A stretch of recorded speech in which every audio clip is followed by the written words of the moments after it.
I never thought a late-night walk could change the way I see the world, but what happened that night still lingers in my mind, the kind of memory that sticks like a shadow at the edge of your vision. I think I need to get it off my chest, so I'm writing it here, hoping that sharing it might somehow make it feel less real.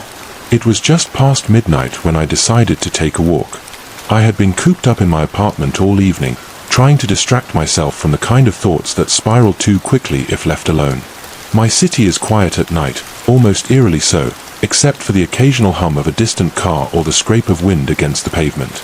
I wrapped myself in a thick jacket, pulled my scarf tight around my neck, and stepped outside. The street was almost empty, save for the flickering street lamps that lined the sidewalk like tired sentinels. I had walked this route hundreds of times, yet that night, everything felt off. The air was colder than usual, but it wasn't the cold that made me uneasy. It was the feeling that I wasn't entirely alone. I brushed it off as paranoia and started walking faster, my footsteps echoing in the empty street. About 10 minutes into my walk, I noticed something strange. In the distance, just beyond the pool of light from a street lamp, a figure stood perfectly still. At first, I thought it was just a shadow, but as I got closer, I could make out the shape of a person, or something that looked like a person. They were wearing a long coat, their hands shoved deep into their pockets, and they were staring straight at me. I slowed down. My heart was beating faster, a drum in my chest. Something about the figure didn't feel right. There was no hat, no hair visible, just the faint outline of a head and shoulders. I told myself it was someone waiting for a friend, or maybe just standing there for some reason I couldn't see. I tried to focus on the rhythm of my footsteps, to tell myself I was imagining things. Then, the figure moved. Not a full step, just a tilt, a shift that made my stomach knot. I realized then that they had been moving in some way all along, subtle, almost imperceptible, like a shadow stretching toward me. I felt a shiver crawl up my spine. I tried to pass by without looking directly at them, my eyes fixed on the cracked pavement, but when I glanced up, the figure was closer. I picked up my pace, my scarf tightening uncomfortably around my neck. The street seemed to stretch longer than it should have, the shadows deeper, darker. I could feel the weight of someone, or something, behind me, moving in time with my steps. My brain screamed at me to run, but my legs felt heavy, as if the pavement itself was holding me down. Then I heard it, a sound so faint, I thought I was imagining it. Footsteps. Not mine, not echoing like mine, but soft, deliberate, keeping pace exactly with me. I spun around, but the street behind me was empty. No one there. Only the distant hum of the city and the flickering street lamps. I kept walking, faster now, but the footsteps continued, shadowing mine perfectly. Panic started to rise in my chest, a thick, suffocating weight. I wanted to call someone, but my phone was in my bag, tucked away, and I couldn't reach it fast enough. I told myself I was imagining things. It had to be some coincidence, some weird trick of sound and shadow. But deep down, I knew I wasn't alone. I turned onto a narrower street, thinking maybe I could lose them in the maze of alleys and side streets I knew so well. That's when I saw it, an apartment window, on the second floor of a building I passed every day that had always been dark. And now, a faint light glowed from within. But the light wasn't steady, it pulsed, like a heartbeat, and every time it did, I thought I could see a figure moving behind the curtain, watching me. I froze. The figure in the window moved closer, pressing something against the glass. A hand. A face. I couldn't tell. My brain was screaming at me to run, but my legs refused. Then I felt it, a presence, not behind me this time, but right next to me. My body went cold, my breath caught in my throat. I wanted to scream, but no sound came out. And then, a voice. Soft, almost too soft to hear, whispering directly into my ear. You shouldn't be here. I bolted.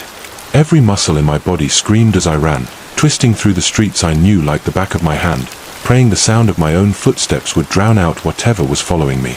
I didn't stop until I reached my apartment building, heart hammering, lungs burning, my jacket soaked in sweat. I slammed the door shut behind me and leaned against it, gasping, trying to convince myself it had been my imagination. It wasn't. Because the next morning, when I went to check the window I had passed, the light was gone. The apartment was empty, as if it had never been occupied. I asked my neighbors about it, but they insisted no one had lived there for months. No one had. I've tried to rationalize it, really. Maybe it was a prank. Maybe I was hallucinating after staying up too late. But I've walked those streets countless times since, late at night, and I never see that figure again. I've never heard the footsteps again. But sometimes, just as I'm falling asleep, I swear I can hear a faint whisper, soft and deliberate, telling me, again, that I shouldn't be here. It's a strange thing, the kind of fear that doesn't attack your senses all at once but lingers, lingering at the edge of perception, like a shadow in the corner of a room. I still walk at night, sometimes.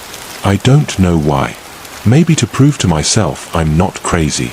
Or maybe I like the feeling of something watching, waiting, just out of reach, reminding me how small and fragile we really are. I don't know if anyone will read this, or if anyone even cares, but I had to tell someone. It's been months, and I still think about it almost every night. I've learned to notice shadows a little more carefully, to listen to the rhythm of footsteps that aren't mine, and to respect the quiet spaces where the world seems to hold its breath. Some things are better left unseen, some things are better left alone. But some nights, when the city is quiet and the street lamps flicker just right, I can't help but wonder if I'll see that figure again. And if I do, will I be ready? I always thought moving into a new apartment would be exciting, a fresh start, the kind of thing people talk about when they want to change in their lives. But the moment I stepped into this place, I felt a subtle wrongness that I couldn't shake. The building was old, the kind with creaky floors and long hallways that smelled faintly of mildew and waxed wood. My apartment itself was small, a one-bedroom on the 3rd floor, with tall windows that looked out onto the street. Everything seemed fine, almost too normal, except for the way the shadows seemed to gather in the corners, even during the day. I moved in during the late afternoon, carrying boxes up the narrow staircase and trying not to notice how the walls groaned under my weight. The elevator was broken, they told me, which was fine. I liked the exercise. I unpacked slowly, trying to distract myself with small tasks, but every so often I'd hear a soft scrape from the hallway outside my door. At first, I assumed it was the building settling or another tenant moving in. But it happened often, too often for coincidence. The first night, I woke up to the sound of footsteps outside my door. Slow, deliberate, pacing back and forth. I froze, listening. They weren't heavy footsteps, more like someone tiptoeing, careful, waiting. I told myself it was my imagination, that living alone makes you hear things you wouldn't normally notice. But when I turned on my bedside lamp and pressed my ear to the door, I could hear breathing. Slow, steady, and oddly rhythmic, almost as if the person was counting. I didn't sleep the rest of the night, and by morning, the sound had stopped. A week passed, and the incidents became harder to ignore. I started noticing things in the apartment itself. A box that had been in the middle of the floor would be moved slightly overnight. My keys would vanish from the counter, only to reappear on the windowsill. I even thought I saw a shadow flicker at the edge of my vision as I walked to the bathroom, but when I turned, nothing was there. I tried to rationalize it all. Maybe the old building shifted things. Maybe I was just tired.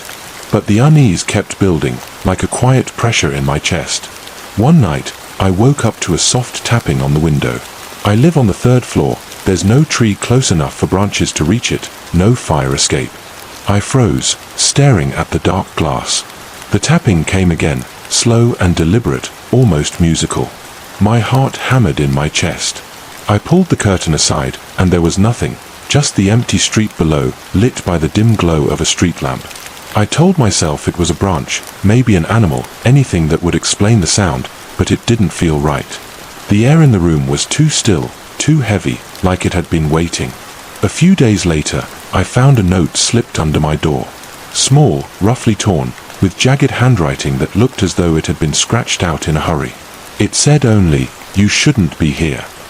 I laughed at first, the nervous kind of laugh that comes when fear is mingled with disbelief. Maybe it was a prank, maybe another tenant with too much time on their hands. But that night, the footsteps came back, louder this time, circling my door for hours.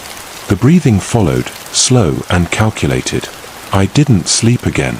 The next morning, I noticed something I couldn't explain. On my bathroom mirror, faintly etched in the condensation from my shower, were letters forming a single word, leave.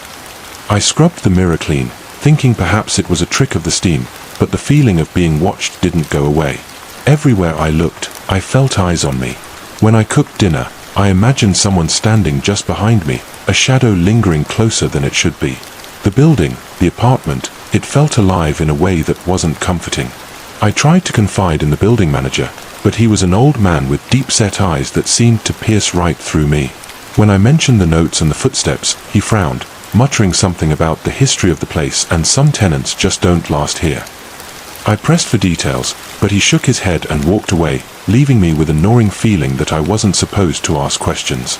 Then it escalated. One night, I woke to the sound of scratching coming from inside the walls themselves. Slow, deliberate, like claws dragging against plaster. I checked every inch of the apartment, every door, every corner, but found nothing. I thought I saw movement in the shadows, a figure standing just outside the reach of my lamplight. It didn't move, didn't blink, just waited. I held my breath, frozen, as the scratching continued for what felt like hours. By morning, I was shaking, convinced I was losing my mind. I started sleeping with the lights on, my keys clutched in my hand like a weapon, but even then I could feel it. Something in the apartment had noticed me. It was aware. I could hear faint whispers sometimes, soft, incoherent, just on the edge of hearing. I told myself it was stress, anxiety, exhaustion, but deep down, I knew it wasn't. One evening, as I returned from work, I noticed the front door of my apartment slightly ajar. I never leave it unlocked. My stomach dropped as I crept inside, the hair on my arms standing up. Everything looked normal, at first glance. Nothing was out of place except for a single item on the floor, a small, cracked porcelain doll, its face painted with a smile that seemed far too wide. I didn't own it, I had never seen it before, and yet it was there, staring up at me as if it had been waiting for me to return. I picked it up, trembling, and then I noticed the note tucked under its arm. The same jagged handwriting, "You're next." My hands went cold. My heart raced. I slammed the door shut, locked it, and sat against it, unable to move. That night, the footsteps were louder than ever, circling the apartment, stomping up the hallway, then retreating just out of reach. The breathing followed, closer now, right behind me, but whenever I turned, there was nothing. Only shadows and silence, waiting.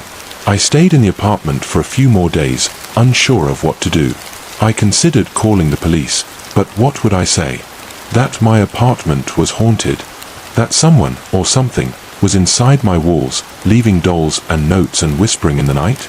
No one would believe me. I started sleeping in my car, keeping the lights on and the doors locked, just so I could get a few hours of uneasy rest. Then, yesterday, I found a new note. This one wasn't under the door or slipped under the mat, it was on my kitchen table, written in the same jagged hand. It said, simply, "We've been waiting." I don't know who "we" is. I don't want to know. I left the apartment immediately and haven't gone back. I stayed with a friend, packing only the essentials, but every time I close my eyes, I see the shadow in the corner, the figure standing in the doorway, waiting. I can't stay there. I can't live there. The building feels alive in a way that's not human. Something is inside those walls, patient, calculating, and it doesn't want me here. I keep thinking about the old man, the building manager, and the way he refused to explain anything. Maybe he knew. Maybe he's been here all along, or maybe he's just another tenant who didn't last. I work the night shift at a small convenience store just off a 2-lane highway. It's the kind of place most people don't even notice unless they need gas, cigarettes, or coffee at an ungodly hour. I took the job because it was quiet and paid a little extra for overnight hours. I used to like the silence. Now I don't think I'll ever be comfortable with it again. Most nights followed the same pattern. A few truckers passing through, maybe a tired college student grabbing an energy drink, then long stretches where the store felt abandoned. The lights buzzed softly overhead, the refrigerators hummed, and the security cameras clicked every few seconds as they adjusted. I usually passed the time scrolling on my phone or restocking shelves. The first strange thing happened around 2:17 a.m. I remember the time clearly because I checked it right after. The automatic door opened, chimed, and I looked up expecting a customer. No one was there. The doors slid shut again after a few seconds. I shrugged it off. Sometimes bugs triggered the sensor. Sometimes the doors just glitched. But then it happened again. And again. Every time, the same pattern. The doors opened. The chime rang. No one entered. I started getting up from behind the counter to look outside, but the parking lot was always empty. No headlights, no engine noise, nothing but the faint glow of the street lamp and the dark stretch of highway beyond it. I checked the security footage the next morning before leaving. The doors opened exactly when I remembered. The camera angle that faced the entrance showed the doors sliding apart, and nothing else. No movement. No shadow. Just empty air. A few nights later, the man appeared. He didn't come in when the doors opened on their own. He came in normally, pushing them apart with his hands. He was tall, thin, and wearing a jacket that looked too heavy for the season. His face stuck with me immediately, not because it was scary, but because it was strangely blank. His eyes were open wide, unblinking, and his mouth rested slightly open like he had forgotten to close it. He stood just inside the entrance for a long moment, staring straight ahead. "Hey," I said. "Let me know if you need anything." He didn't respond. He didn't even look at me.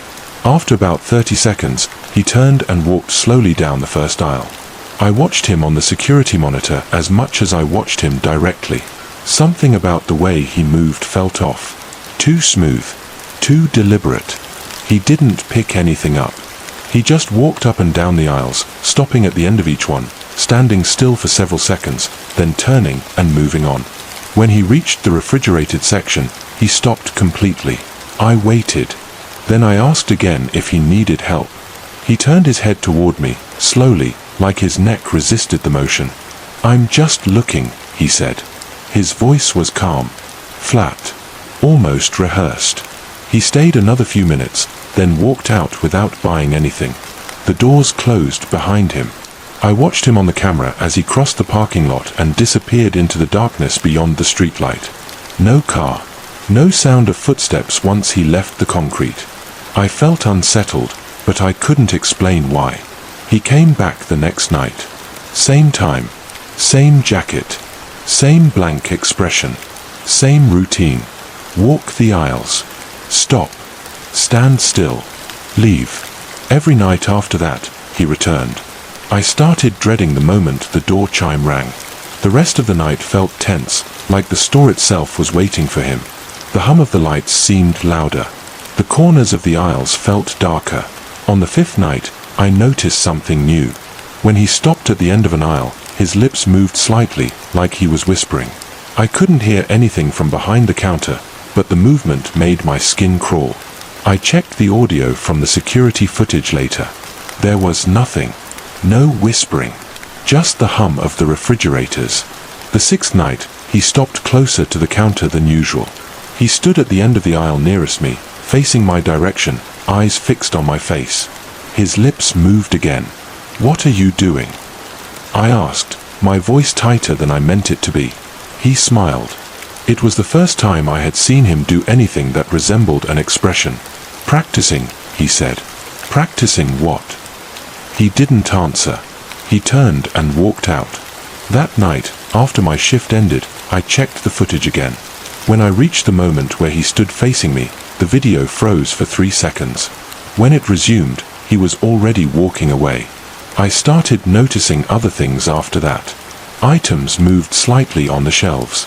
The coffee pot would be empty even though I hadn't poured any out. Sometimes, when I was alone behind the counter, I thought I heard breathing that wasn't mine. Then one night, the doors opened at 2:17 a.m. No chime. No footsteps. Just the sound of the doors sliding apart. I looked up slowly. He was already inside. Standing directly in front of the counter. I hadn't seen him enter. I hadn't heard him. He was just there. Up close, his face looked wrong. His skin was pale, almost grey, and his eyes were glossy, like glass marbles. He leaned forward slightly, resting his hands on the counter. "You're better at this than the others," he said. My mouth went dry. "At what?" "Staying," he replied. "They leave too early." I felt cold all over. "You need to leave." He tilted his head, studying me. "Soon," he said. "I'm still practicing." "Practicing what?" I asked again. He smiled wider this time, stretching his mouth farther than it should have gone. Being seen. The lights flickered. Just once. When they steadied, he was gone. The doors were closed. The store was empty. I quit the next morning. Didn't even finish my notice. The manager didn't argue. He just nodded, like he understood. I don't work nights anymore. I don't go into convenience stores after dark if I can help it. But sometimes, when I'm awake too late and the house is quiet, I swear I hear the soft buzz of fluorescent lights and the faint sound of a door chime that never quite finishes ringing. And I get this terrible feeling that somewhere, someone is still practicing. I live alone in a rural area, the kind of place where the nights are so quiet you can hear your own heartbeat if you stop moving. My house sits at the end of a long gravel road, surrounded by trees on all sides. No neighbors close enough to see lights, no street lamps, no passing traffic after dark. I moved here because I wanted peace. For a while, I had it. The first strange thing was the radio. I don't remember turning it on. I woke up around 3 a.m. to the sound of static drifting through the hallway. At first, I thought it was coming from outside, maybe interference from a distant signal bouncing through the trees. But when I sat up in bed and listened more closely, I realized it was coming from the living room. I don't own a radio. At least, I didn't think I did. I crept down the hallway, every floorboard groaning under my weight. The sound grew louder as I approached the living room. Sitting on the coffee table, glowing softly in the dark, was a small portable radio. Old-fashioned. Silver casing. An antenna bent slightly to the side. The static was thick, uneven, like breathing. I stood there for a long time, staring at it. I knew, with absolute certainty, that I had never bought that radio. I don't collect antiques. I don't even listen to broadcast radio. My phone does everything I need. I reached out and turned the dial. The static stopped. Relief washed over me so quickly it almost made me dizzy. I unplugged the radio and stood there, waiting. Nothing happened. The house was silent again. I told myself I must have forgotten it. Maybe it belonged to the previous owner. Maybe I had unpacked it without remembering. Stress does weird things to memory. I went back to bed. The next night, the radio turned on again. Same time. 3 a.m. This time, when I walked into the living room, the static faded as I approached, resolving into something else. A voice. Quiet. Warped. Like it was being stretched through water. Still there. I froze. The voice repeated itself, looping unevenly. Still there. Still there. My chest tightened. I unplugged the radio again, hands shaking, and shoved it into a kitchen drawer. I didn't sleep after that. The following morning, the drawer was empty. The radio sat back on the coffee table. I started paying attention after that. Listening. Watching. The house felt different at night, like it was holding on to something it didn't want to let go of. The darkness in the corners seemed thicker. The silence felt intentional. Each night, the radio turned on at 3 a.m. The static gradually gave way to voices. Sometimes it sounded like one person. Sometimes several. Always distorted. Always just barely understandable. Can you hear us? Don't move.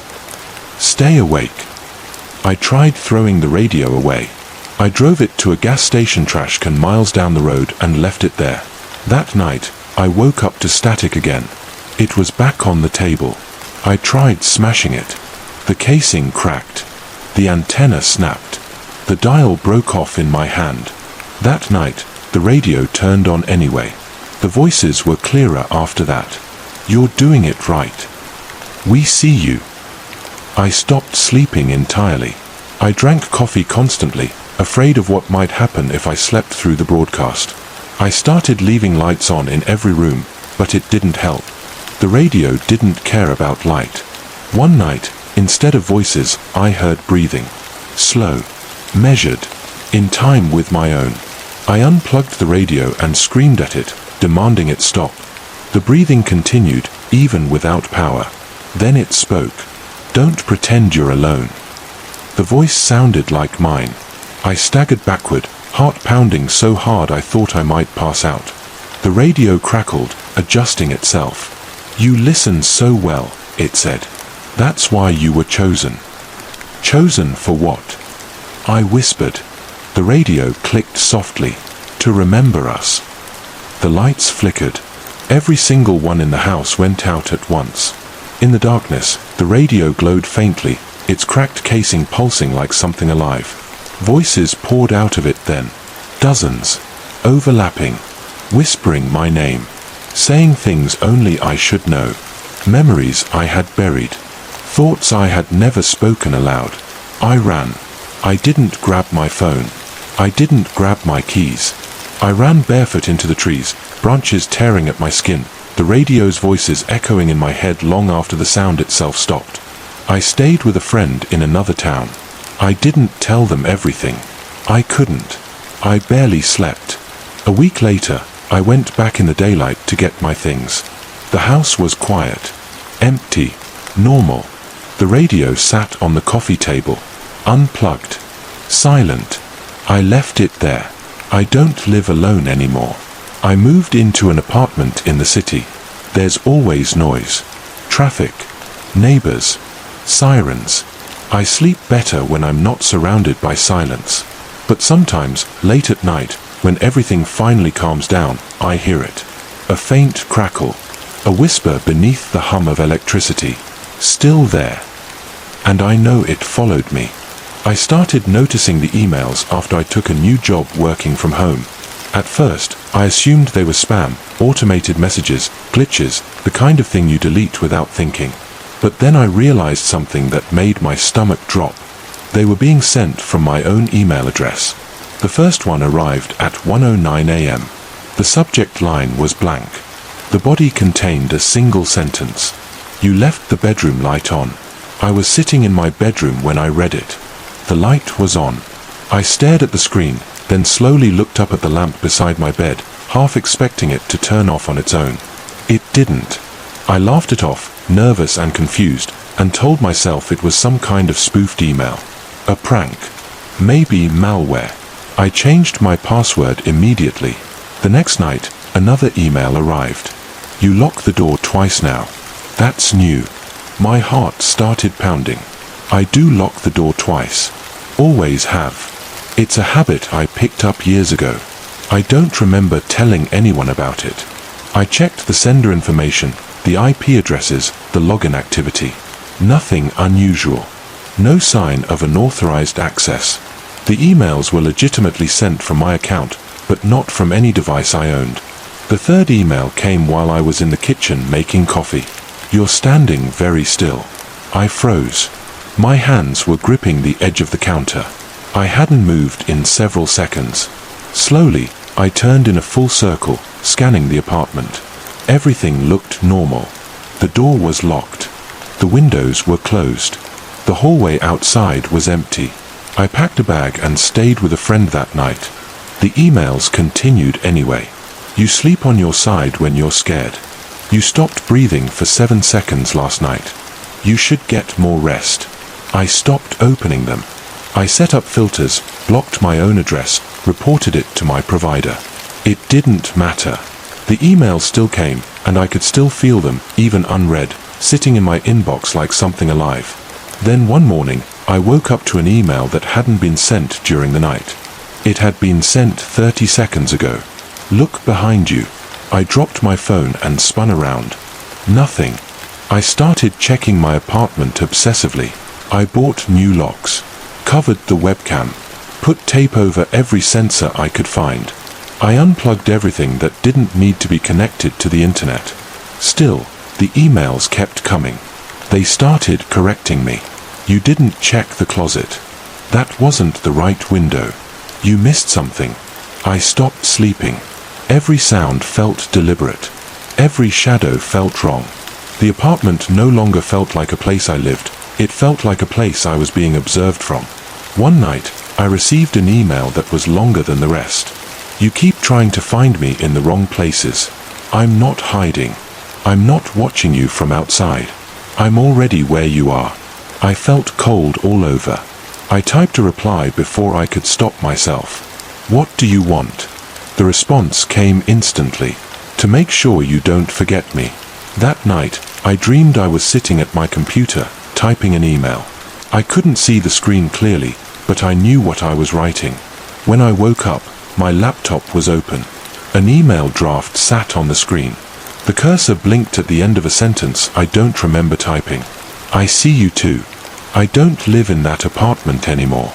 I deleted the email account. I changed jobs.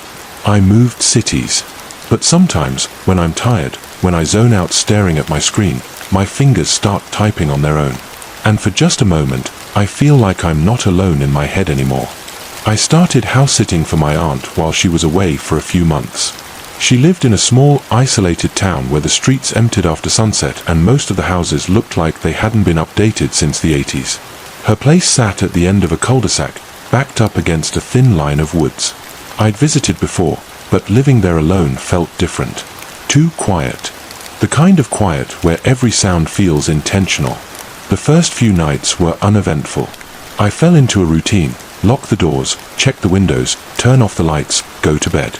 Around midnight, the house would settle with soft pops and creaks, nothing unusual. I slept fine. The fifth night is when I heard the knock. It came from the front door. 3 slow taps. Not loud, not urgent. Just deliberate. I checked the time, 2:34 a.m. I didn't answer. I stayed still, listening. After about 10 seconds, I heard footsteps on the porch, slow and heavy, moving away from the door. I peeked through the curtains. The porch was empty. No car, no silhouette, no movement beyond the weak glow of the porch light. The next night, it happened again. Same time. Same 3 knocks. I considered calling the police, but what would I say? Someone knocked and left. I convinced myself it was a prank. Maybe some local kids testing houses late at night. On the 3rd night, the knock came from the back door. I froze in bed, heart pounding. The back door faced the woods. There was no porch there, just a small concrete step and darkness beyond it. The knock was slower this time, heavier. I didn't move. After the knocking stopped, I heard something else. Footsteps. Not retreating. Circling the house. Slow crunches on gravel. Pausing occasionally, like whoever it was stopping to listen. I pulled the covers up to my chin and stayed perfectly still until the sounds faded. The next morning, I found muddy footprints outside every door. Front, back, even beneath the windows. Bare footprints. Large. Too large to be a child's. I called my aunt and told her what happened. She laughed it off, said the town had always been strange, and suggested I stop watching scary videos before bed. The knocks continued. Every night. Always around 2:30 a.m. Sometimes at the front door. Sometimes the back. Once, against the side of the house near the bedroom window. I started sleeping with the lights on. I stacked furniture in front of the doors. Still, the knocking came. Then one night, it changed. Instead of knocking, I heard the doorknob turn. Slowly, carefully, as if whoever was outside didn't want to make noise. I sat up in bed, holding my breath, listening to the soft click of the handle moving back and forth. Then it stopped. A few seconds passed, and then a voice spoke from just outside the door. "I know you're awake." It wasn't loud. It wasn't threatening. It sounded calm, familiar, somehow. I didn't respond. The voice sighed. "I just want to come in." The footsteps retreated. I didn't sleep at all. The next day, I packed a bag and considered leaving, but something stopped me. I felt watched during the day too, like the woods behind the house were paying attention. I kept catching movement between the trees that vanished when I looked directly at it. That night, I sat in the living room with all the lights on, determined to stay awake and face whatever was happening. At 2:31 a.m., the knocking started. Not on the door, on the walls, all around the house. Slow taps, moving, circling, like fingers tracing the perimeter. I stood in the middle of the room, shaking, as the sounds grew closer together. Then everything went silent. The front door creaked open. I stared at it, frozen. I was sure I had locked it. The door opened just a few inches, then stopped. Something breathed from the other side. "Thank you," the voice whispered. The lights went out. When they came back on, the door was closed. Locked. The house was empty. I left the next morning and never went back. A week later, my aunt called me, confused. She asked why I'd unlocked the back door before leaving. I told her I hadn't. She paused, then said, "That's strange. The back door only unlocks from the inside." I still don't sleep well. Sometimes, around 2:30 a.m., I hear a soft knock on my apartment door, on my bedroom wall, on the inside of my head. 3 slow taps, waiting for me to answer. I started finding the notes in my apartment a few weeks after my roommate moved out. At first, I thought he was messing with me.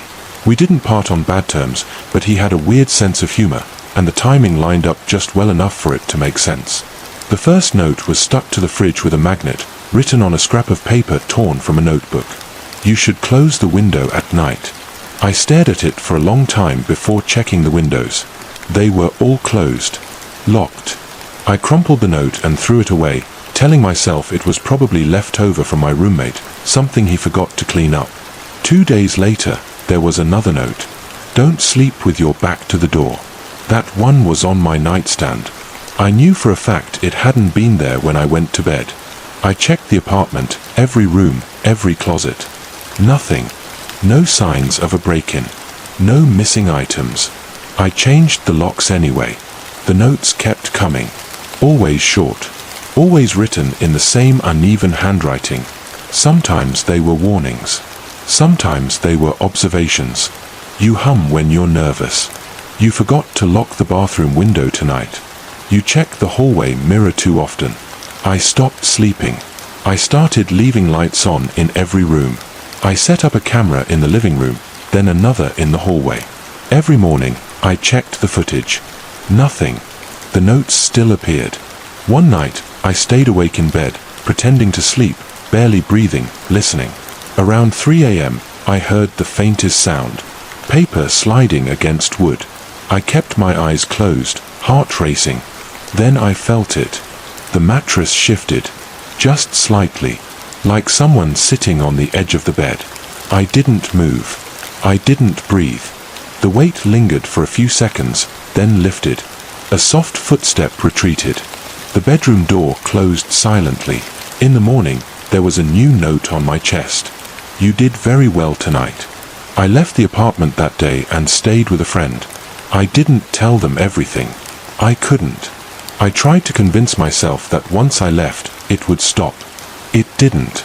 The notes started appearing in my car, on my desk at work. Once, folded neatly inside my jacket pocket. "You shouldn't run. You're safer when I can see you." The last note came yesterday. It was stuck to my bedroom mirror in my new place. "You forgot something." I don't know what I forgot. I don't know what it wants. But every night now, when I lie down, I make sure I don't turn my back to the door, just in case it's watching. I started getting phone calls from my own number about a month ago. The first time it happened, I was brushing my teeth before bed. My phone buzzed on the bathroom counter, and when I glanced at the screen, my stomach dropped. The caller ID showed my name. My number. I assumed it was a glitch, maybe a spam call spoofing my contact info. I let it ring. It stopped after about 10 seconds. No voicemail. The next night, it happened again. Same time, 11:58 p.m. This time, I answered. There was no greeting on the other end. Just silence. Not dead silence, there was a faint background noise, like air moving through a room. "Hello," I said. I heard a soft click, and the call ended. I laughed it off and went to bed, but I didn't sleep well. I kept thinking I heard my phone vibrating even when it wasn't. The third night, the call came earlier. 11:12 p.m. I answered immediately. This time, I could hear breathing. Slow. Controlled. Close to the microphone. "That's not funny," I said, my voice tighter than I meant it to be. The breathing paused. Then a voice spoke. "Why do you always lock the door before checking the windows?" I felt cold all over. That was my habit. I'd done it for years, without thinking. I never mentioned it to anyone. Who is this? I asked. The voice didn't answer. The call ended. I checked my call logs. The call showed as outgoing. From me. I stopped answering after that, but the calls didn't stop. They came every night, slowly getting earlier. Sometimes they rang for minutes. Sometimes they stopped the moment I picked up my phone, like whoever was calling knew. Then the voicemails started. I'd wake up to notifications and find recordings that were just a few seconds long. At first, it was silence. Then faint sounds. Footsteps. A chair creaking. A door opening. Sounds from inside my apartment. One voicemail was longer than the rest. I heard myself breathing. Not recorded through the phone. Breathing the way you do when you're asleep. I didn't recognize when it was recorded, but I knew it was me. I went to my service provider. They couldn't explain it. There was no evidence of call forwarding. No duplicate SIM. No suspicious activity. According to their system, all the calls originated from my device. I stopped bringing my phone into the bedroom. I left it charging in the kitchen at night. The calls still came. One night, I woke up to the sound of my ringtone. Not from the kitchen. From beside my bed. My phone was on the nightstand. I hadn't brought it there. I stared at it as it vibrated, my number glowing on the screen. Slowly, I answered. This time, there was no breathing. Just my voice. Calm. Quiet. Speaking slowly. You keep missing it, it said. I only exist when you're not paying attention. What are you? I whispered. A pause. Then, I'm what stays when you hang up. The call ended. I didn't sleep after that. I sat against the wall, watching the phone like it might move on its own. In the morning, I checked my call history again. There was one outgoing call I didn't remember making. Duration, 6 hours. Last night. I moved out a week later. New place. New locks. New routine. I changed my number yesterday. Tonight, at 11:58 p.m., my phone rang. Unknown caller. I answered without thinking. There was a familiar pause. Then my voice spoke softly from the other end. Why did you think changing numbers would matter? I never believed in rules for places until I moved into that apartment. It was cheap in a way that should have warned me. A one-bedroom on the edge of town, close enough to hear traffic but far enough that the streets emptied at night. The landlord didn't ask many questions. He slid the lease across the table, avoided eye contact, and said something that stuck with me even then. Most people don't stay long. I assumed he meant students or short-term renters. I didn't press him. I needed somewhere to live, and the place looked fine during the day. Clean. Quiet. Normal. The first week passed without incident. The second week, I found the list. It was taped to the inside of the hall closet door, hidden behind my coats. A single sheet of lined paper, yellowed at the edges, written in neat, careful handwriting. I assumed it was left behind by the previous tenant. It was titled simply, Things to Remember at Night. The list had rules. Not suggestions. Rules. Always lock the bedroom door before midnight. If you hear your name, do not answer. Do not look into the hallway mirror between 2:11 and 2:33 a.m. If the closet door is open, close it immediately and leave the room. If you wake up and cannot move, keep your eyes closed. If something knocks from inside the apartment, pretend you don't hear it. If you break a rule, do not panic. Panic makes it worse. I laughed. I actually laughed out loud and shook my head. It was obviously a prank. Some edgy former tenant trying to creep out the next person. I ripped the paper down, folded it, and tossed it into the kitchen trash. That night, I forgot about it. At 12:07 a.m., I realized I hadn't locked my bedroom door. I was already in bed, lights off, phone charging on the nightstand. I lay there for a moment, debating whether it was worth getting up. The hallway outside my bedroom was dark, the kind of dark that feels thicker than it should. I told myself I was being stupid. I got up and locked the door. At 2:14 a.m., I woke up suddenly, heart racing for no reason I could identify. The apartment was silent. No traffic. No neighbors. Just the hum of the refrigerator somewhere far away. I rolled over and froze. Across the room, reflected faintly in the darkness, was the hallway mirror. I had left my bedroom door open when I went to bed. I stared at the mirror, my mind trying to catch up. I couldn't see much, just a sliver of the hallway, the bathroom door, the edge of the living room. Everything looked normal. Then something moved. Not in my room. In the reflection. A shape passed slowly through the hallway, too tall, too thin, its head tilted at an angle that made my stomach turn. It didn't walk. It glided, like it wasn't quite touching the floor. I squeezed my eyes shut.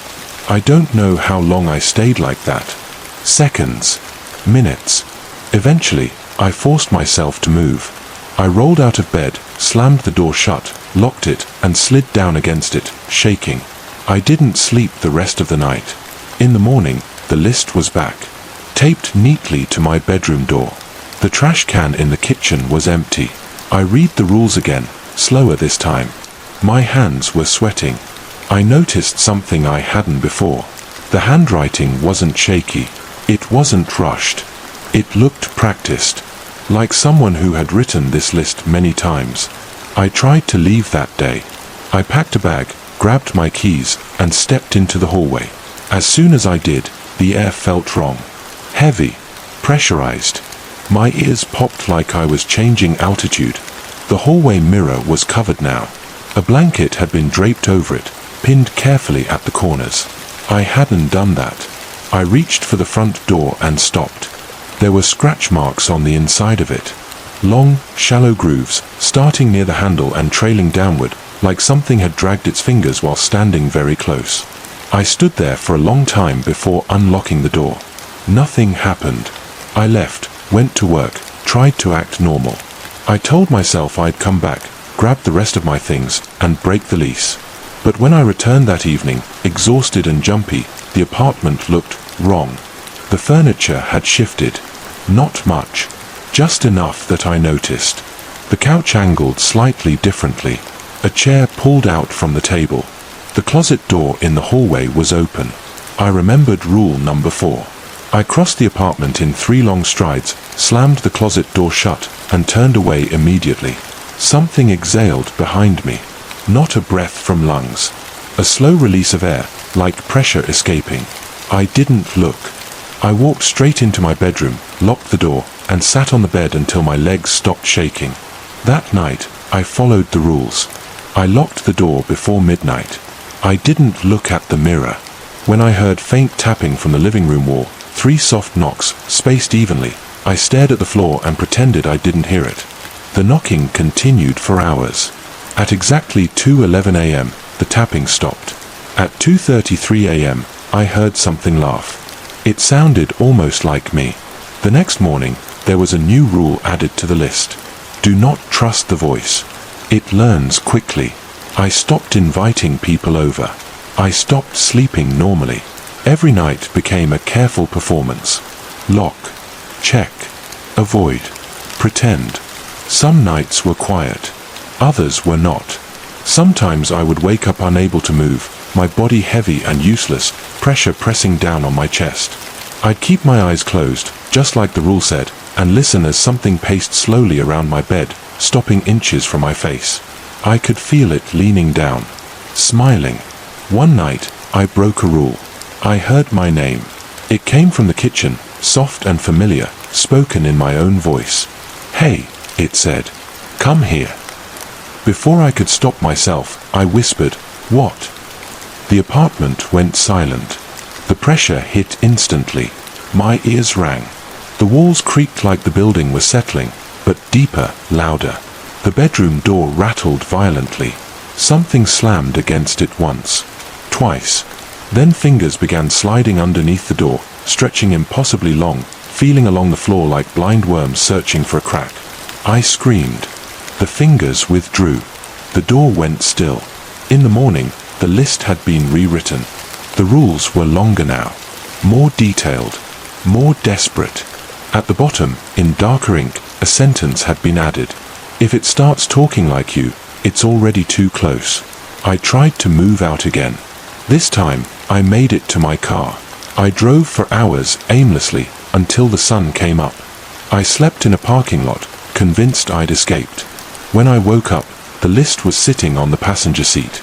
The paper was damp, like it had been handled by wet hands. That was when I understood. The apartment wasn't the problem. It was the thing that had lured me there. I don't know where it is now. I don't know how far it can follow. I still hear knocks sometimes, from inside my walls, from inside rooms I know are empty. I still lock my bedroom door before midnight. I still don't answer when I hear my name. And every night, I pray I don't wake up and find a new rule added to the list, because I don't know how many more chances it's willing to give me. I used to think I was unlucky. That was the easiest explanation. Some people just draw the short straw over and over again, right? Jobs didn't stick, managers turned cold, customers complained, and somehow I always seemed to be in the wrong place at the wrong time. At first, it felt random. Then it felt cruel. And eventually, it felt personal in a way I couldn't explain. I'm 24 now, but this all started a few years ago, right after I finished my education. I wasn't lazy. I wasn't careless.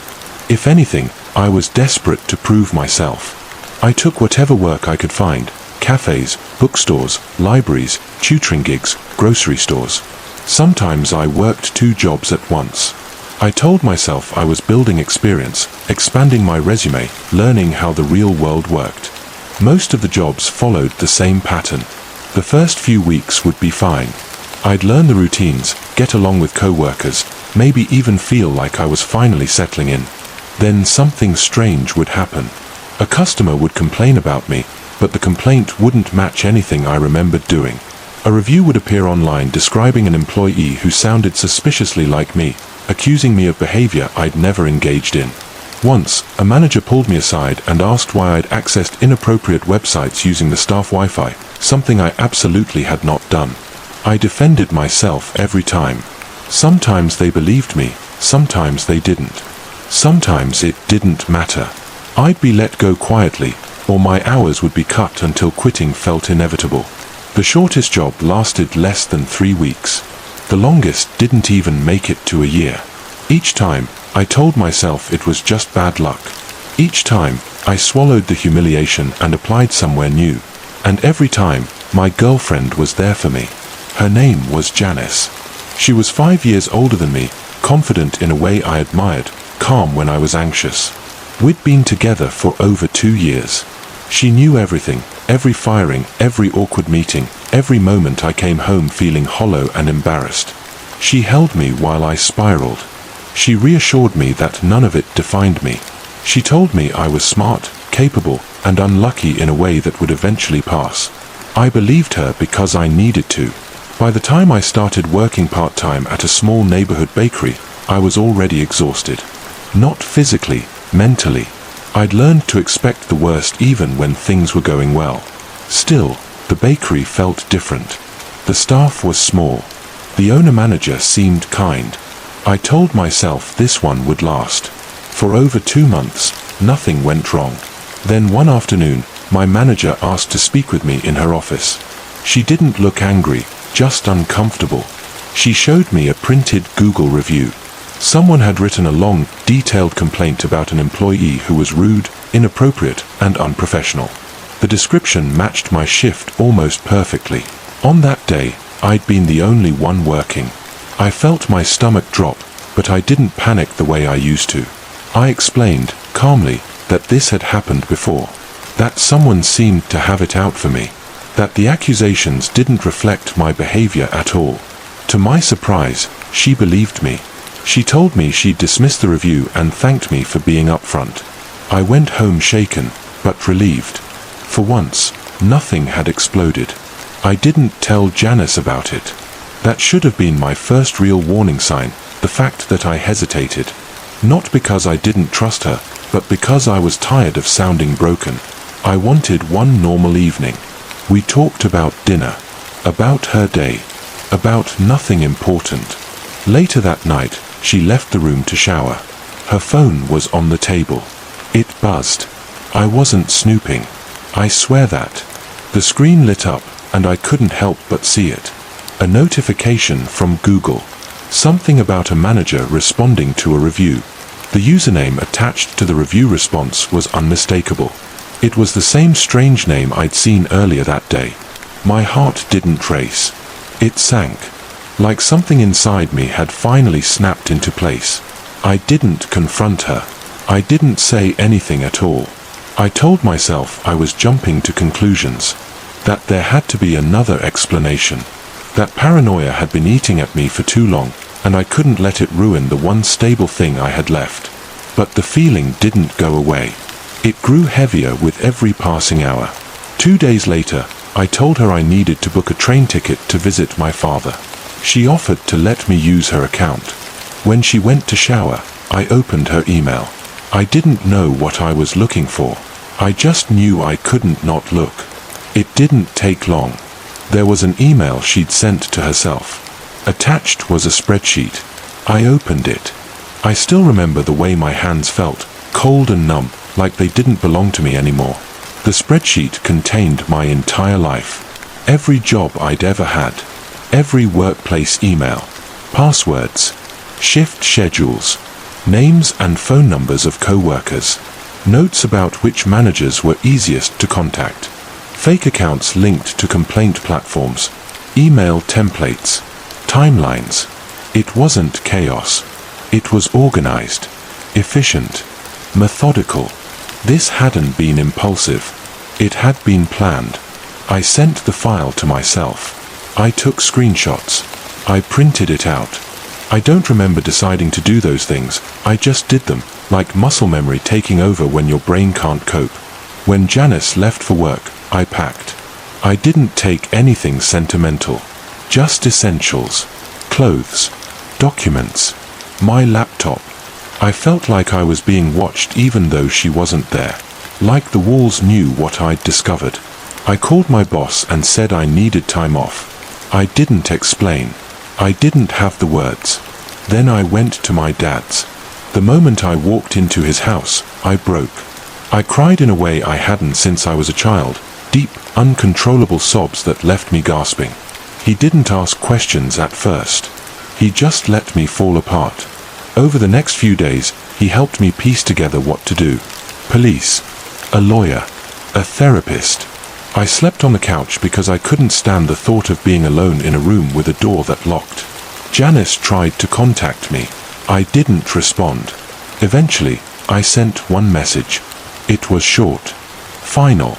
I told her it was over. That I knew what she'd done. My father handled the rest. The legal process was slow and terrifying. Every email notification made my chest tighten. Every unfamiliar number felt like a threat. I changed every password, deleted accounts, locked down my digital footprint until it felt like I barely existed online at all. In the end, we didn't go to court. Some people think that means she won. It doesn't feel that way to me. I couldn't survive a public trial. I could barely survive knowing what she'd done. Watching her face consequences wouldn't have erased the damage, it would have stretched it out, kept me trapped in it longer. Instead, everything was settled privately. I moved. I found a stable job under tighter security. I stayed in therapy. Slowly, painfully, I learned how to trust my own reality again. It's been years now. I still get anxious when something goes wrong at work. I still keep my accounts private. I still flinch at unexpected emails. But I haven't had a panic attack in months. I sleep through most nights.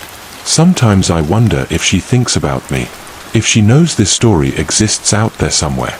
But it doesn't matter. What matters is this: I wasn't unlucky. I wasn't broken. I wasn't incompetent. I was being sabotaged by the person who told me she loved me. I woke up 2 days before my wedding feeling strangely calm. That surprised me. Everyone had warned me that the days leading up to it would be chaotic, full of nerves and last-minute disasters, but instead I felt steady. Happy. Like I had finally arrived at a point in my life where everything made sense. My fiancé was already up, making coffee in the kitchen, humming softly to himself. That sound alone grounded me. 3 years together, a little over 1 year engaged, and somehow he still felt like my safest place. We'd grown into each other naturally, without drama, without games. It wasn't a fairy tale. It was better. It was real. I checked my phone while still half asleep, expecting nothing more than a few group messages or maybe an email from the venue. Instead, I saw a wall of text from my best friend. The timestamp said 6:04 a.m. At first, I smiled. He and I had known each other since freshman year of college. Over a decade of friendship. Inside jokes no one else understood. Late night talks about everything and nothing. He was part of the furniture of my life, something constant and familiar. Seeing his name pop up felt normal. Then I started reading. The message was long. Too long. Paragraph after paragraph poured down my screen, each sentence heavier than the last. He wrote about timing, about fear, about how he'd never been brave enough. He wrote about watching me fall in love with someone else and hoping, stupidly, that it would somehow fall apart on its own. He wrote about loving me quietly, patiently, for years. Then came the part that made my stomach turn cold. He asked me to call off the wedding. He said it wasn't too late. He said we could leave, start over, finally be together the way we were meant to be. I stared at my phone, numb. My hands started shaking, not because I was conflicted, but because something sacred had just been ripped open without my consent. I didn't love him like that. I never had. What hurt the most wasn't the confession itself. It was the realization that our entire friendship had been built on something uneven. That while I'd been living honestly, he'd been waiting, watching, hoping for my life to fall apart so he could step in. I felt nauseous. I put the phone down and sat there in silence, listening to the coffee machine finish its cycle, listening to my fiancé move around the kitchen, completely unaware that my world had just tilted. I didn't respond. I couldn't. The next several hours passed in a blur. I went through the motions of the day, nodded when spoken to, smiled when expected. But inside, my thoughts spiraled. How long had he felt this way? Had every supportive word come with an agenda? Had every laugh, every shared memory, been filtered through hope that I'd someday choose him instead? The betrayal sat heavy in my chest. I was also angry. Deeply, quietly angry. Not because he had feelings happen, but because of the timing. 2 days before my wedding. 2 days before one of the most important moments of my life. He hadn't chosen honesty. He'd chosen chaos. By the time my fiancé came home that evening, I was emotionally exhausted. I told him we needed to talk. He could hear it in my voice immediately. He sat down across from me, concern etched into his face, and waited. I showed him the message. I watched his expression change as he read. Surprise first. Then disbelief. Then anger, not directed at me, but at the situation. At the audacity of it. I started apologizing instinctively, words tumbling out of me even though I hadn't done anything wrong. He stopped me gently. He told me I didn't owe him an apology, that I hadn't betrayed him, that this wasn't my fault. That moment alone reminded me why I was marrying him. We talked for a long time. I answered every question honestly, not because he demanded it, but because transparency felt necessary.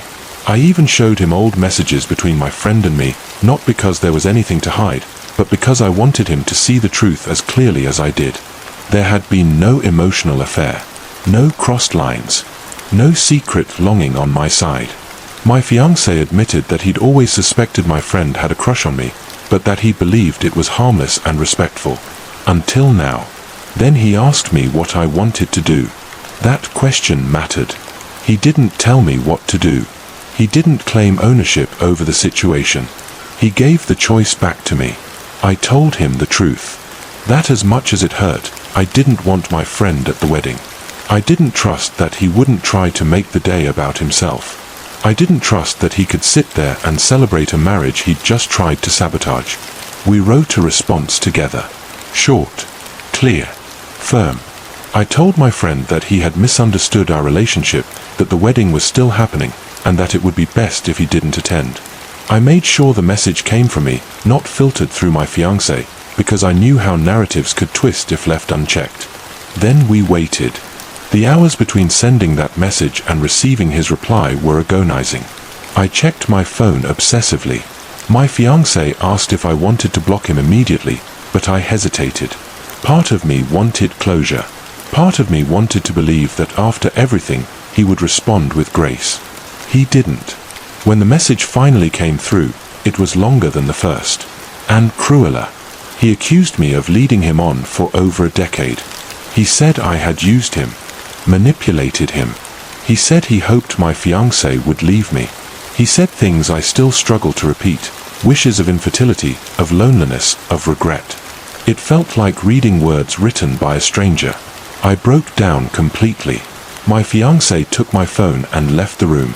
I don't know exactly what he said to my former friend. I didn't ask. All I know is that when he came back, the color had drained from his face, and he told me it was done. My friend was blocked. On everything. He wouldn't be coming to the wedding. Our best man and maid of honor were informed. They handled everything quietly, discreetly. I didn't have to explain myself to anyone else. I didn't have to relive it again and again. And then, somehow, the wedding day arrived. I expected to feel sadness, grief for the friendship I'd lost. But standing there, surrounded by people who loved us genuinely, something shifted. The absence didn't hurt as much as I thought it would. Not after seeing who my friend really was when he didn't get what he wanted. The wedding was beautiful, joyful, light. I laughed. I danced. I cried the good kind of tears. If my former friend tried to show up, I never knew about it. If he watched from a distance, unseen, that was his burden to carry, not mine. Now, looking back from the other side of the honeymoon, I understand something I didn't before. Love doesn't wait in the shadows, hoping someone's happiness collapses. Love doesn't demand last-minute sacrifices or dramatic gestures. Love respects boundaries. Love speaks up before it turns into resentment. I didn't lose a best friend. I lost an illusion. And in return, I gained clarity, peace, and a marriage built on honesty instead of hidden expectations. Sometimes the hardest endings happen right before the happiest beginnings. And sometimes, letting go is the only way forward. I used to think birthdays were silly. Just another day on the calendar, another excuse to feel older. That was before I learned how much they can hurt when the people you love treat them like they don't matter. I turned 21 on a Sunday. That detail matters more than it should, because it meant there were no work excuses, no late shifts, no unavoidable obligations. Just a day that existed quietly, waiting to be acknowledged. My boyfriend and I had been together for almost 3 years. We met when we were young and figuring ourselves out, and in a lot of ways we grew up together. He lived with his mom. He'd dropped out of school. I was still studying, still trying to build something stable for myself. We talked often about moving in together someday, about the future, about how things would be better once everything settled. Birthdays mattered to me. He knew that. I'd told him more than once. Not in a demanding way, not with expectations of extravagance, just with honesty. I liked feeling remembered, chosen. I liked knowing that once a year, someone paused their world to acknowledge mine. For his birthdays, I always tried. I saved money. I baked cakes from scratch even when they came out a little uneven. I wrote cards that took me hours to finish because I wanted the words to be right. I didn't do it because I expected something in return. I did it because I loved him. The first year, he was great. Thoughtful. Present. It felt balanced. The second year, we celebrated my birthday late. He said he was tired from work. I told myself it was fine. People get tired. Life happens. I swallowed the disappointment and moved on. This year was different. I turned 21. That felt big to me. Not because of alcohol or legality or anything like that, but because it felt like a threshold. Like stepping into adulthood with intention. I bought a new dress weeks in advance, a soft pink one I'd been saving for, imagining how it would feel to wear it out to dinner, maybe take a photo together, something simple but meaningful. All week, I talked about my birthday. Casually. Lightly. My birthday's coming up. I can't believe I'll be 21. He nodded. Smiled. Acted like he heard me. Sunday afternoon, I texted him to confirm our plans. Nothing elaborate. Just checking in. That's when the tone shifted. He replied vaguely, then defensively, then dismissively. He told me he'd already made plans. He said he didn't think it was a big deal. He suggested we celebrate another day, like last year. I stared at my phone, trying to make sense of it. I reminded him that it was my birthday, that I thought we were doing something together. He told me I was overreacting, that I should be grateful he was even willing to reschedule. The words stung more than I expected. I asked why he hadn't told me earlier. He said he forgot, even though I'd mentioned it all week. Then he went out. I stayed home. I changed into the dress anyway, even though there was nowhere to go. I stood in front of the mirror longer than usual, trying to convince myself I looked silly for caring this much. I told myself I was being dramatic, that I was too old to feel this hurt over a single day. But the silence was loud. I spent my 21st birthday alone in my room, scrolling through messages from friends who assumed I was out celebrating. I didn't correct them. I didn't want to explain. My boyfriend didn't text. The next day, he suggested we celebrate properly later. He said I owed him an apology for being ungrateful. Something in me cracked. It wasn't just about the birthday. It was about the pattern. About how my feelings always seemed negotiable, something to be postponed or minimized as long as it was convenient for him. About how effort flowed one way. I didn't respond right away. I needed time to think, to feel without being told how to feel. When I finally did respond, it turned into a long conversation. Messages back and forth that spiraled into something ugly. He accused me of guilt-tripping him. I told him I felt invisible. He told me I was too sensitive. I told him I felt taken for granted. He apologized, but the apology felt hollow, like something he'd learned to say without changing anything. That night, I lay awake staring at the ceiling, replaying our entire relationship in my head. The good moments, the laughter, the comfort, and then the moments where I'd shrunk myself to keep the peace. I realized something terrifying. If this was how he treated something he knew mattered to me, how would he treat bigger things later on? The next evening, I told him I needed to talk. I'd rehearsed the conversation in my head a dozen times. I thought it would break me. It didn't. I told him I couldn't keep doing this, that I needed a partner who showed up without being reminded, who didn't treat my needs like inconveniences, who didn't make me feel guilty for wanting to be celebrated. He was shocked, angry, then sad, then desperate. He sent messages I didn't have the energy to answer. Long paragraphs about how he loved me, how he'd change, how he couldn't imagine life without me. Reading them hurt, but they didn't move me the way they once would have. Because love shouldn't require begging for effort. We broke up. I cried for days afterward, not because I doubted the decision, but because letting go of someone you planned a future with always hurts, even when it's necessary.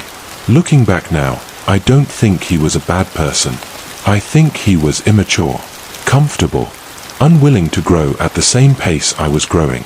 My 21st birthday didn't look the way I imagined. There was no dinner, no photos, no candlelit moment. But it gave me something else. Clarity. Sometimes the most important gift you receive isn't wrapped, isn't planned, isn't even wanted at first. Sometimes it's the quiet realization that you deserve more than half-effort love. And once you see that, you can't unsee it. I didn't know fear until I realized someone I loved could also be someone who wanted to destroy me. Until that moment, I had always trusted my life would follow a predictable path.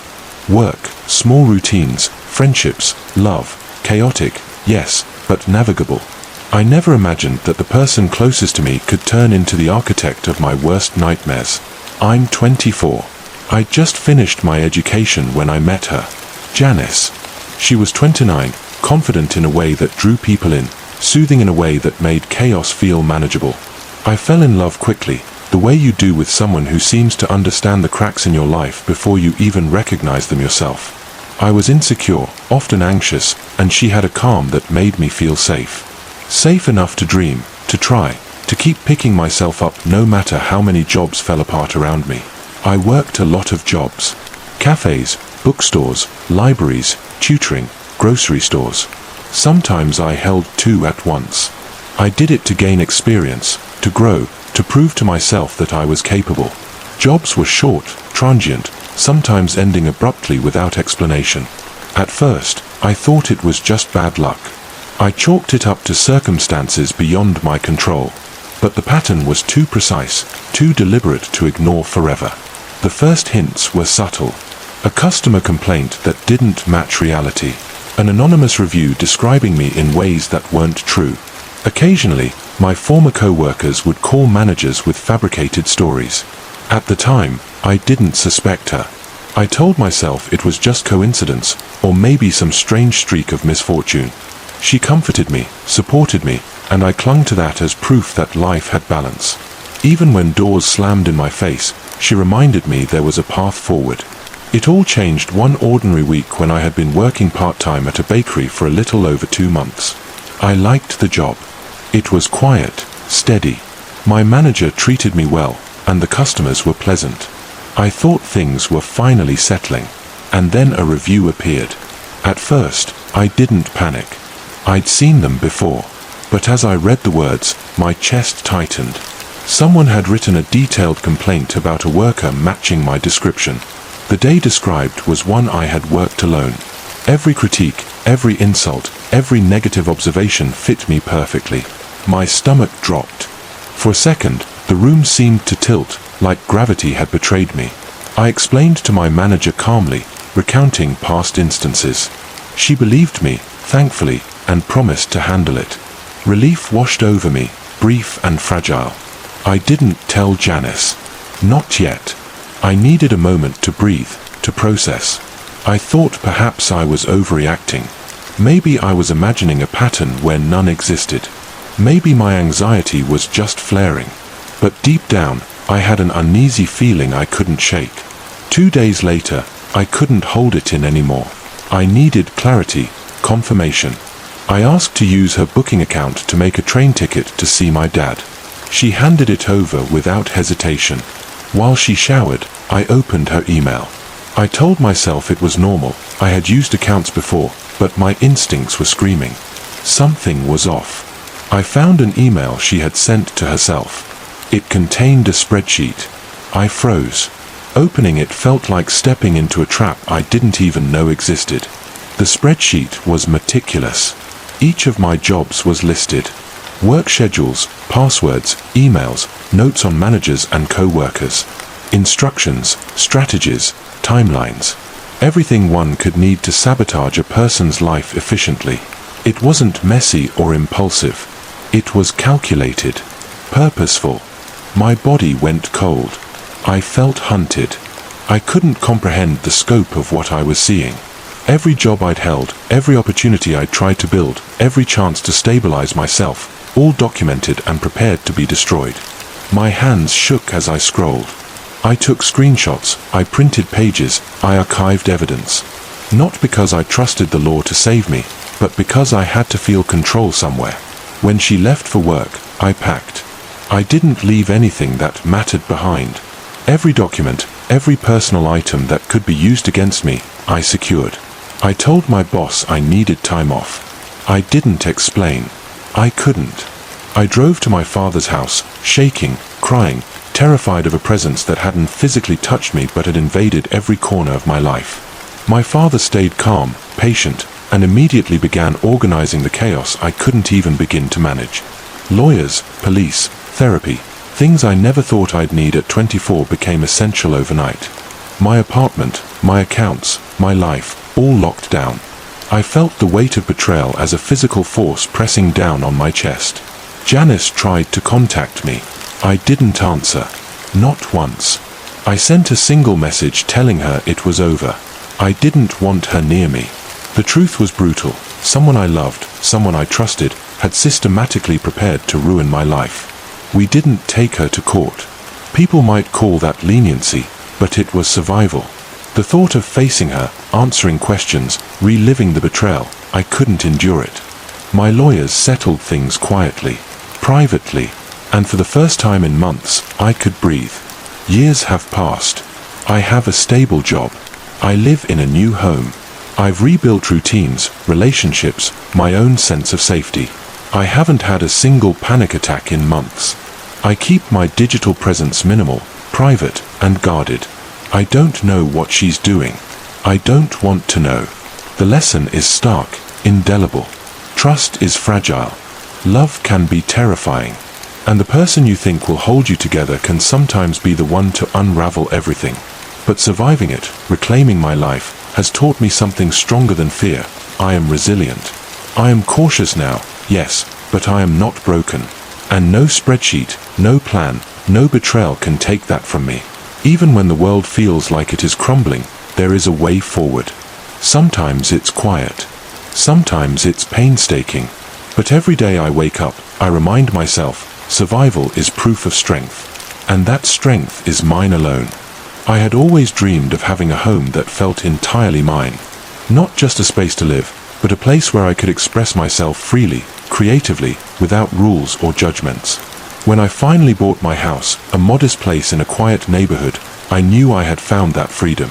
There was no homeowners association, no committee dictating what shades we could use or how our gardens should look.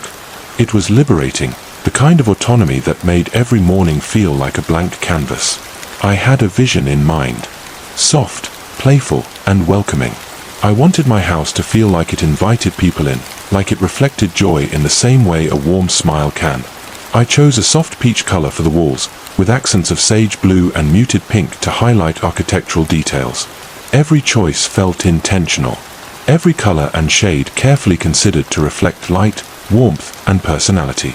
My yard was an extension of that vision, wildflowers swaying freely, sunflowers towering proudly, garden flags fluttering in gentle arcs, and a small little free library where neighbors could exchange books. I imagined children running up to pick out a story, a feeling of community threaded through something as simple as a shared book. But, of course, not everyone appreciated my vision. Paul, my neighbor, had lived in the neighborhood for 15 years, long before I moved in. He had an air of permanence about him, a sense that his way of seeing the world was the only correct one. He didn't want wildflowers. He didn't want pink accents. He didn't want creativity, whimsy, or anything that might hint at joy over order. His idea of a house was neutral, beige, and safe. Color, to him, was a challenge, a threat to the monotony he had built around himself. The complaints started immediately. Every time a new brushstroke of color appeared, Paul had an opinion. Every new plant or whimsical decoration earned a glare. He stopped by more frequently than was necessary, often leaning against the fence, arms crossed, frowning as if the world had wronged him personally. I tried to be polite. I smiled. I nodded. I reminded myself that people are entitled to opinions, even when those opinions feel unfair. But over time, the constant judgment began to feel suffocating. My space, my sanctuary, was being invaded, not physically, but mentally, emotionally, by someone who refused to accept difference. One weekend, I decided to paint custom pavers with my niece. She was 15, full of excitement and imagination, and she loved the idea of leaving our mark on the yard. We painted turtles, ladybugs, birds, and other cheerful designs, each stroke a testament to creativity, patience, and joy. I imagined the pathway welcoming anyone who walked by, a small burst of happiness in an ordinary day. But before we had even finished, Paul appeared. He leaned over the fence, arms crossed, his face a mixture of irritation and disbelief. "What are you doing now?" he asked, his tone dripping with disdain. I smiled faintly, hoping to diffuse the tension. "We're painting pavers. My niece and I thought it would be fun." He shook his head, muttering about eyesores and disrespect, as though the entire concept of joy were offensive. I took a deep breath, steadying myself. I wasn't angry. Not yet. I wanted to respond calmly, to assert my boundaries without creating unnecessary conflict. And so I said, "Paul, it's time for you to grow up and get over what I'm doing with my house." The words surprised even me. I hadn't intended to be confrontational, but they felt necessary. I couldn't continue bending to his disapproval. He sputtered, incredulous. He told me I had no right to speak to him that way, that I was being disrespectful. I told him simply, "Go away, get a life." If he had so much energy to complain about a house color or a few painted pavers, perhaps he needed a hobby or a distraction. He stormed off, muttering under his breath, leaving me with my niece, who was quietly giggling at the spectacle. It wasn't the first time I'd defended my choices. It wouldn't be the last. Over time, I came to understand something important. The people who feel compelled to control others are rarely happy themselves. Paul wasn't angry because of me. He was angry because he had convinced himself that joy and color were threats. That someone else's happiness somehow diminished his. And no amount of explanation or politeness would change that. My only option was to be unapologetic, to hold my ground while maintaining my own peace. The days that followed were a mix of minor victories and quiet irritations. I continued decorating, painting, planting. The house became exactly what I wanted it to be: bright, welcoming, alive with energy and creativity. Neighbors who appreciated whimsy stopped by occasionally, leaving small gifts of encouragement or sharing stories of their own gardens. Their smiles reminded me that not everyone measures life by sameness or order. Some people see beauty where others see chaos, and that is enough. Paul continued to grumble. He would shake his head when passing, comment under his breath, and occasionally send long-winded complaints to other neighbors. But I had grown used to it. I had learned that standing up for myself and my home did not make me the antagonist. It made me the steward of my own space, the curator of my own happiness. And nothing anyone else could say or do would change that. Sometimes, at night, I would walk through the yard, barefoot, tracing my hands along the edges of the stone walls I had built around the wheat fields I planted. The stacked stones reminded me of places I had seen in pictures of Scotland and Ireland, the kind of quiet, solid beauty that existed for centuries without apology. I thought about my niece, about our painted pavers, and I felt a profound sense of satisfaction. This was mine. Entirely mine. Joyful, chaotic, alive, and unapologetic. It wasn't just about colors or pavers. It was about claiming space in the world without fear. About recognizing that boundaries are necessary, that personal expression is not negotiable, and that there are people in life whose opinions, no matter how loudly expressed, do not define you. The house became a lesson in resilience. Each flower, each painted stone, each laugh echoed through the yard as a reminder that joy is not optional and that standing firm in one's values is not selfish. It is survival. And so, every morning, I wake, make coffee, and step onto the porch. The sun falls softly on the painted walls, the wildflowers swaying in the gentle breeze. Children run along the path, stopping to pick a flower or read a book from the little library. The laughter, the light, the simple, unremarkable happiness feels like victory.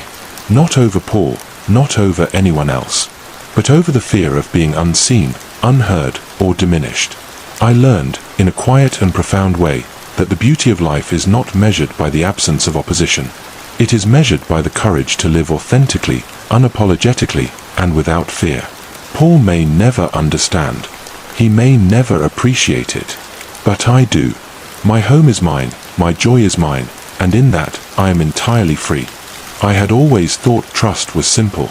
You love someone, you care for them, you communicate, and everything else falls into place.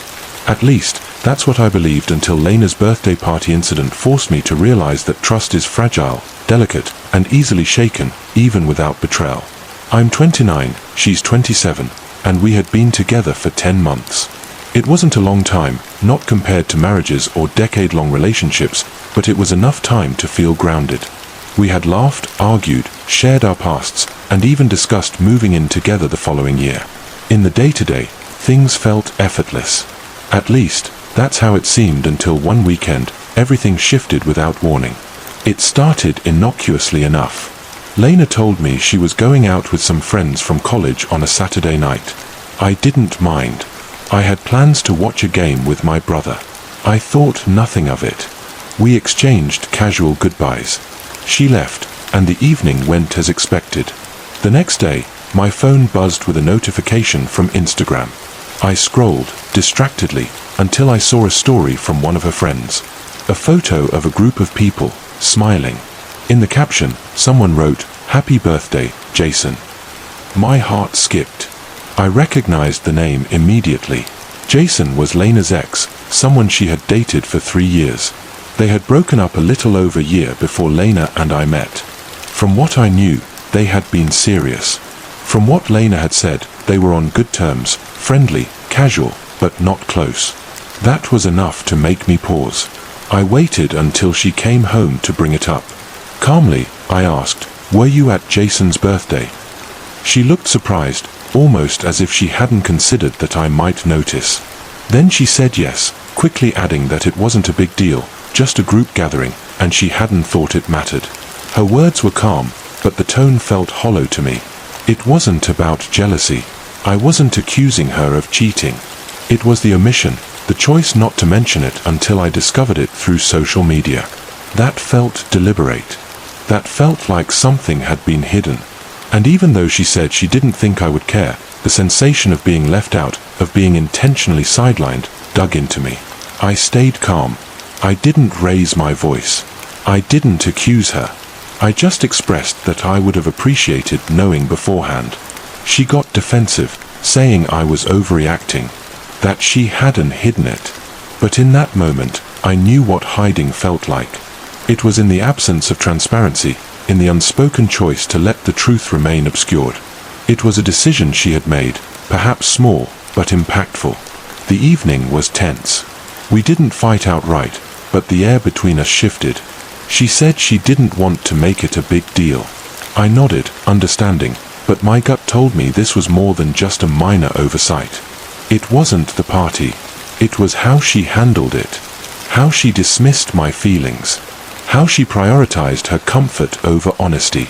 Over the following days, things didn't improve. Awkward conversations popped up. She insisted I was overthinking. I tried to let it go, but the feeling of unease lingered, persistent.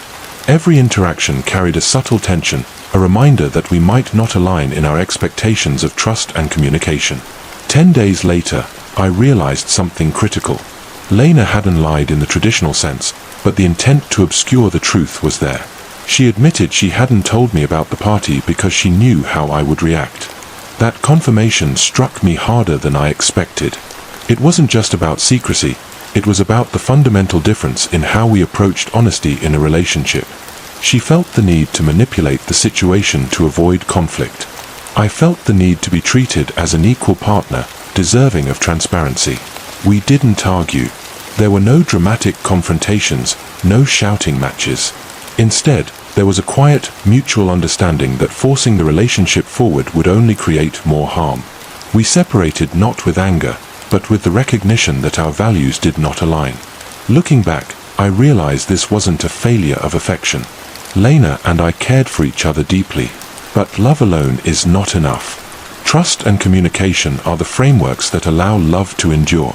Without them, even the best intentions can crumble under the weight of withheld truths. The experience left a mark, yes, but it also taught me something invaluable. I learned to recognize the subtle signs of misalignment, to honor my instincts, and to understand that uneasy feelings in a relationship are not to be dismissed lightly. Sometimes, the kindest thing you can do for yourself, and for someone you care about, is to step away before the erosion becomes irreparable. It was unfortunate.